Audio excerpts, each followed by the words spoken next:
Hi everyone, I'm Joe. Today it's time for me to do my June 2019 reading wrap up. June was a pretty decent reading month. I read 9 books in total, comprising 7 different authors and 3 genres. They're not quite as good as the previous few months, but still decent. And I'm not entirely surprised I read slightly less because, and indeed I think that might be the same for July, because I am now thinking about the Yu-Gi-Oh Awards and I tend to read less in the summer for some reason. I've done it the last few years. I don't know why. I just do other things, maybe I'm outside more. I don't know, you can't really tell because I'm so powerful. Anyway, I apparently am busier doing other things in the summer. Anyway, let's get straight on to talking about the books. And the first of them is an ebook, which I read on my Kindle, though I don't have a physical book to show you, so I'll put a picture up on the screen now. And that is Trail of Lightning by Rebecca Roanhorse. This is a fantasy book based around a main character called Maggie. She is essentially a monster hunter in a world that wishes that there was no need for her to exist, because this is a version of Earth, but it has sort of fantasy elements to it. There are monsters, there are weird elements to it. She exists to get rid of some of these bad elements. She has some pretty strange skills, however, so she's not entirely that popular, although she's needed, as I said. And essentially, one day she goes into, I believe it was a bar or some sort of public place, and essentially she gets asked, can she find a missing girl? She reluctantly agrees because she doesn't really want her to be involved with this area at that time. And she goes off to find this girl, and let's just say this leads to events that she did not and could not predict, because things start going wildly out of control. They start getting on a slightly larger scale, not world changing events obviously, because it's not that kind of book, but certainly very significant within the local area, and it alters her life and shapes her life from here on in. This is the first book in a series. The second book, I believe, is actually already out. I think it came out a few months ago, and there will be, I believe, at least a third book. There might be more, I do not know. And I'm very keen to read the second and further books in this series, because the writing was fantastic. The pacing was written in such a way that it had its nice, fast action moments, but it had sort of quieter moments where the characters could be introspective and really think about what's going on and really talk to each other and things. You have great characters. They've got a curious outlook on things. They are Navajo, the main character is, and there's several others as well that she interacts with, and this mixture is one that I don't personally come across very often, and it's one that I'm very happy to have come across because it works really well in this context. And overall, it was just a really good, solid reading experience. I want to read the next book, and I definitely will, because I read this because of the Yu-Gi-Oh Awards, which are coming up in the very near future, in like, what, 6 weeks from now. And yeah, this is one that I probably definitely going to vote for as well within its own category. The second book I read was Earth, Air, Fire and Custard by Tom Holt. Now, as you may know, over the last few months, if you watched my previous wrap-up, I've been trying to essentially read the remaining books by him that I have on my shelf, which is just there in fact, which is exactly where this one goes. And this is the 4th book, I think it is, or in the J.W. Wells & Co. series. This J.W. Wells & Co. is a small London office. It's meant to be a sort of nondescript, really standard little office where you just go in and move money about and make money doing that. And the main guy in the first book, he gets a job there and finds out, yeah, it's not just what you think it is. J.W. Wells, for instance, is actually a magician. There are other people that work there, like the Fae and dwarfs and goblins, for instance, are all over the place. And essentially this is a book which is fast paced and crazy, essentially. I don't know whether I enjoyed this book as much as the first 2 books in this universe, because by this point the sort of craziness is becoming kind of predictable, and also it's becoming a bit like, really, it's starting to get a bit over silly at points, which is a shame, but I'm not surprised it's happening. The writing and the pace is really good. I mean, it's crazy and fast, and it never lets up particularly, and it's got weird twists and turns in it, which you can't actually predict because it's so bizarre that it's not really possible to predict them. And overall, though, I did enjoy it. I just didn't enjoy it as much as the earlier books. But it's still a fun read, and it's a nice break between other types of book. The third book I read was also a book that I got for my birthday, which happened to be in June, and that was Gridlinked by Neal. Now, this is an author that I've been wanting to try for over 5 years now, and I just never get around to him, as is often the case. And my sister conveniently bought me a book by him, and this is actually one that I've been wanting to read by him as well, this particular book. Now, Gridlinked is the first book in the Ian Cormac series. There are 5 in total. Ian Cormac is an agent working for essentially the government on Earth, and Earth is part of the Polity. The Polity is this system of technology and government and society set over multiple worlds, and it's a very particular way of living. You have to accept sort of technology and certain things, and you become like a member of it essentially. And it's a world that I've heard about before, because people often refer and think of the Polity in terms of the culture from Ian M. Banks, and although I've only read a few of those books as well, so I can't really reference it too heavily. But I do like this, and it was really interesting because the main character, Ian Cormac, he gets essentially given the task of investigating a crime on a planet. He goes to this planet to investigate. Things explode in a literal and not so literal sense, and things go out of control. Events spiral outwards and inwards and every other way you can think of. There are other characters that want Ian Cormac to help them with other things, some that want him dead and are actively trying to make him dead, and the plot is quite complex at times, although nothing excessively complex for me personally, because I'm used to books with multiple characters and plot lines and things. The type of books I often read are. So this had interesting writing, a nice convoluted plot that makes very good sense, especially when you start getting through it. There's little threads that are started in the earlier book that start winding together and building into a much bigger tapestry, which really works well. The characters are varied enough and fun. Ian Cormac is an interesting character because at the start of the book he has essentially been accessing this Polity system, this sort of internet that's like everywhere, through like an implant in his head. He has to get that removed because it's you can only wear it for so many years at the start of the book. So he's investigating this crime throughout the book without the benefit of this chip that's implanted onto the side of his head. So he has to sort of regain part of his humanity because he's been connected so long that he's become quite emotionless. He doesn't know how to deal with things as much, so he's having to deal with it in a more traditional manner, as normal as way that people do. And it's a curious character, Ian Cormac, especially in this book, because you don't know what to expect from him, because he's been fixed and rigid for so many years that what can he do? Interesting finding out, frankly. The fourth book that I read was Random Acts of Senseless Violence by Jack Womack. Now, this is technically a science fiction book, although it's a speculative fiction set on Earth in a sort of alternative version of Earth, however, where the world economy has collapsed.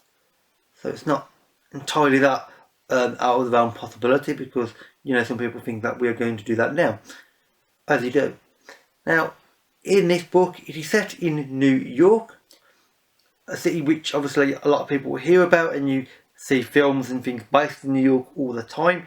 So most people have a sense of vaguely what New York is, of course, although I do know somebody from New York, so I'll be curious to see whether some of the, when I talk to her, whether some of the areas, some of the ways that characters move around in this book are real. I suspect they probably are. And this is a book set around one family. Specifically, the book is set in the form of diary entries from one young teenage girl. She is about 13 or 14 years old, I believe, at the start of the book, although obviously by the end of the book it's about a year and a half later or something like that. And this is a world and a New York which has become, has lost its way, and it's got much less resources, much less ability to function as such. And at the start of the book, her family, due to financial reasons, has to move from a nicer part of New York to a less pleasant part, the sort of, more dubious part, and she has to go to a different school, and things start going from there. She doesn't like it at first, but then she becomes to find a way of fitting in, and she encounters violence on the streets, as you might expect considering the book title. This is a grim world. It's unforgiving, it's relentless. There's no sort of light in this book as such, and to be honest, it was quite hard to read. I enjoyed it because the ideas and what it was trying to say on a bigger picture though was really interesting. Although the main character, the way she interacted with others was a bit odd at times, it didn't quite work, I don't think. Overall it did work as an overall larger plotline and idea, and I would recommend it for that reason. However, it is dark and quite hard to read, so be aware, if you're already in a darker place, do not touch this book whatsoever, because it will not help. Quite the opposite, it will make it worse, frankly. The next book I read was New Pompeii by Daniel Godfrey, and this still has the buy one get one half price sticker on it from when I bought it in the bookshop, so I should probably get rid of that, although that will leave a sticky mark. Anyway, now this is an interesting book. I already bought it, in fact, about 3 years ago now, I believe, and it's a very simple concept. A company is trying to make a source of clean, renewable energy. They do this by figuring out that they can pull particles through time, which creates energy. However, they realise that if they pull enough particles through time at once, it doesn't just create energy, it also pulls the item in question through time. So you can bring the past into the present. Now, this is obviously considered potentially extremely dangerous, because of course you could have paradoxes and potentially horrible results as a consequence, which people are not entirely sure how it would work, because of course it's a brand new and remarkably advanced technology.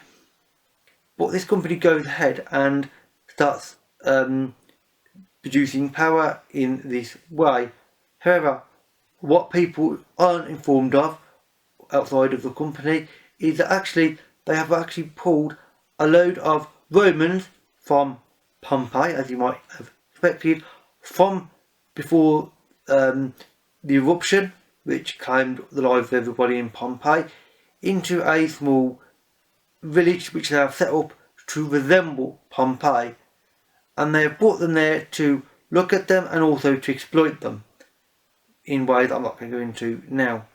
And this kind of works, but the people that have pulled them from the past into the present seems to be under the highly mistaken impression that these Romans from Pompeii are going to not be aware of their surroundings, are going to just accept everything at face value.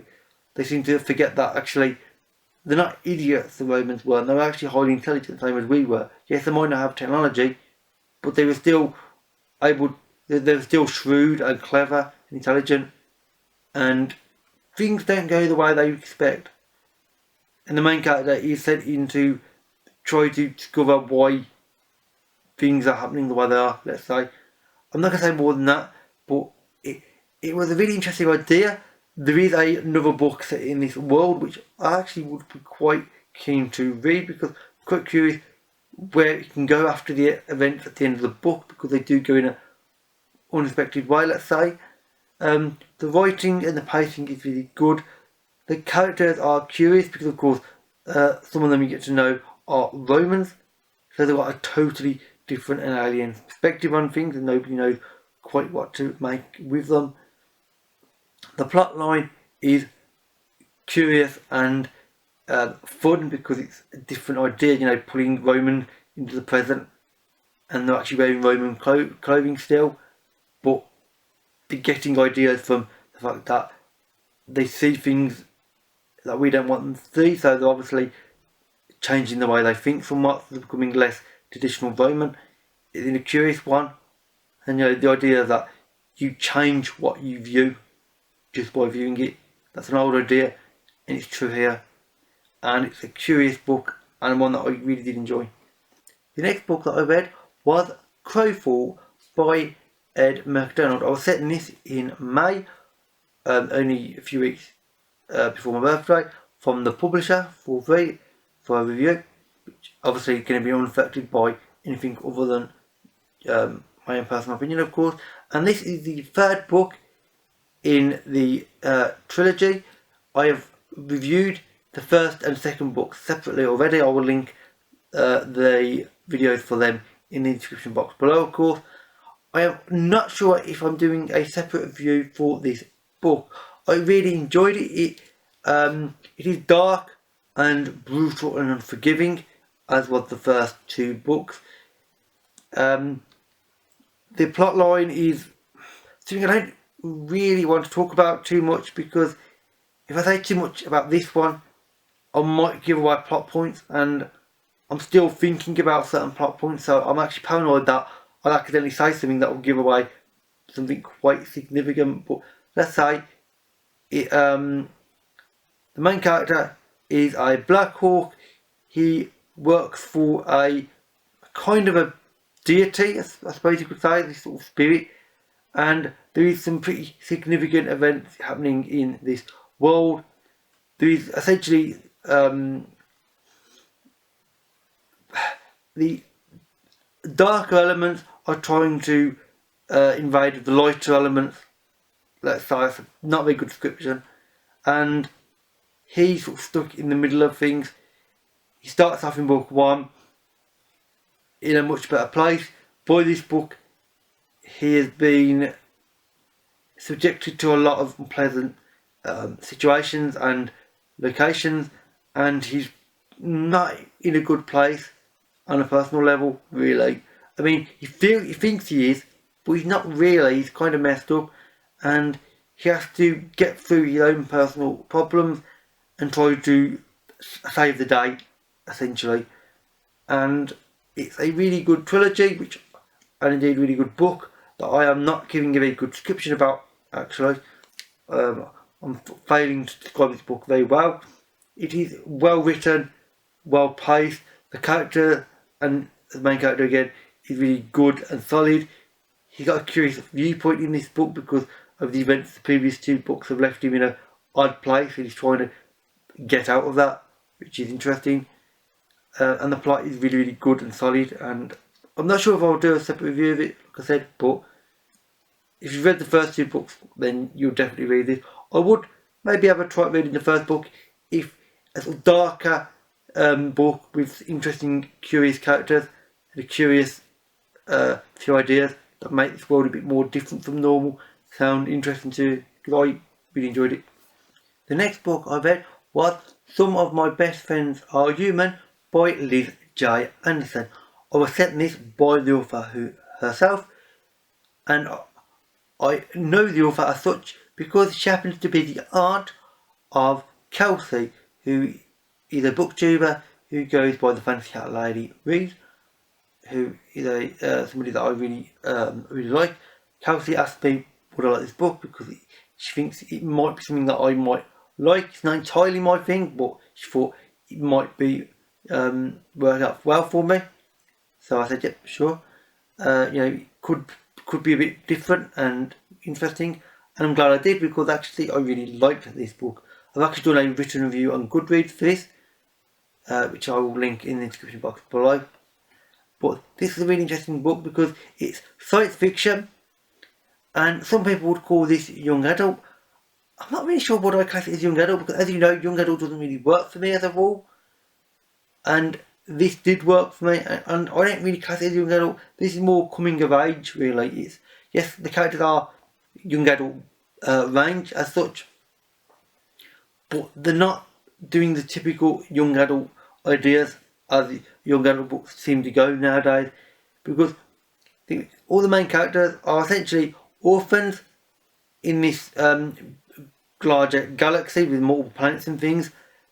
The orphanage they are at is an underground one on this planet.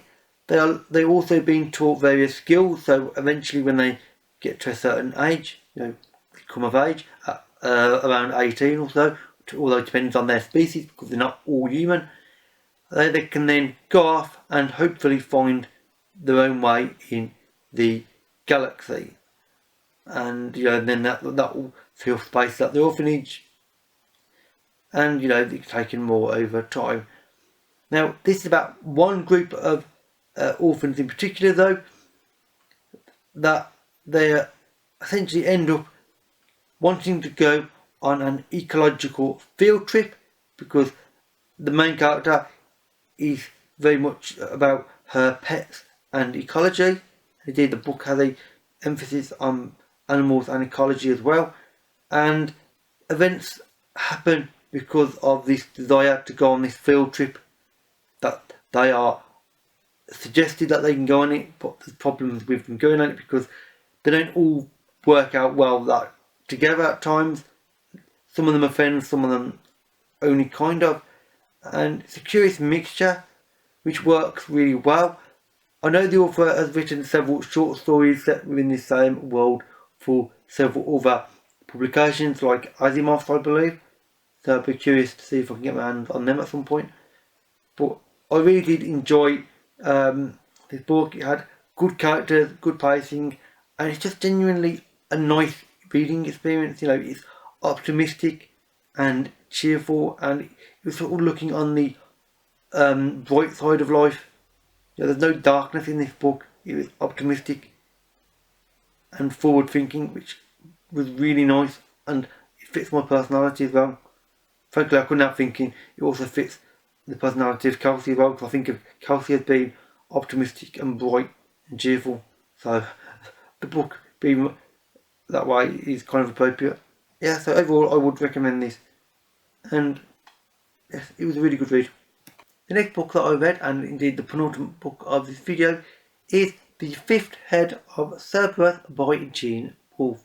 Now this is a classic science fiction book, obviously part of the SF Masterworks, as you can tell, the yellow spines, and it's one that I was a little bit wary of actually reading, because I often hear Gene Wolfe spoken in the same breath as Robert Heinlein, and Robert Heinlein is an author that has only worked out for me once or twice. Mostly he hasn't worked out as well, so I was a bit unsure, frankly, whether I'd like this, but I went in as open-minded as I was currently able to be. Sadly, it didn't work out for me, as I kind of didn't think it would, because the description sounds a bit odd and bizarre, and I thought the writing style would probably not work for me as well, and it didn't. This book, some books I can predict they will work well. This didn't. This is the exact opposite. It's about these twin planets of Santa Anne and Santa Croix. This is about a varied and great or colourful civilization there, and it's based on the idea of there used to be shape-shifting aliens that lived on these two worlds. They are no longer around as far as people are aware, and nobody knows why or where they went. And the book is based around three separate sort of interlocking tales, three different characters, where you learn events around these aliens and the history. And I can't really say too much more than that, because I didn't actually understand what it was trying to say. I understand I understand the basic premise of it, trying to tell this history, but actually what the exact events are and what went on, I can't really say, because it was, frankly, it was just weird, and it didn't, the pacing was really badly off, I thought, at least for me, and I couldn't enjoy it because it just felt like, I was like, well, and what's going to happen now? And then it jumped, and I was like, hang on, where's it gone again? It keeps jumping around, and I was having difficulty knowing what to expect now. I mean, I couldn't predict what was going to happen now because it kept being a bit strange. So, I can't recommend this personally. If you want to read classic science fiction and you want to read Gene Wolfe, then go ahead. I mean, I know some people love Gene Wolfe. So far, hasn't worked out well for me, but, you know, I wouldn't say I'll never read him again, just, I'll definitely never reread this because, yeah, it's just strange. Although I might give it one more chance in so many years' time just to see if it just was an off day, maybe. And after that, I definitely won't know because it was just odd, let's say. And finally, the last book I read is also one that I'm not going to say too much about because it's a sequel, and that is Beeline of Polity by Neal. Now, after reading the first book, Gridlinked, which I talked about at the very start of the video, I really liked that, though I have actually brought the next several books in this series, of which this is the second. This follows the same character, and it carries on pretty much from the events of the first book, where those events have triggered some bigger global shifts in government and ideas and the way people think about the polity. You know, some people don't want the polity to be so invasive anymore, and it's become a bit of a boiling point, and things are starting to really get quite violent in certain areas regarding the polity and their influence.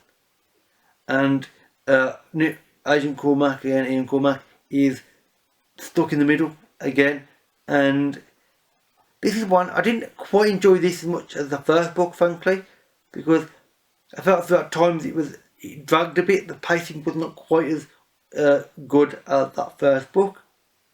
It's certainly bigger than the first book by well over 100 pages. I think it should have been trimmed down a little, maybe, to get the pacing a little bit quicker and a bit snappier like the first book was, but it was still good. It still had a good plot, interesting ideas, and I will definitely be continuing on with the series. I can't really say more because it's the second book, but besides say, if the first book sounded interesting, then you will probably, like me, continue on with the series. It is a good one, and one that I would recommend overall.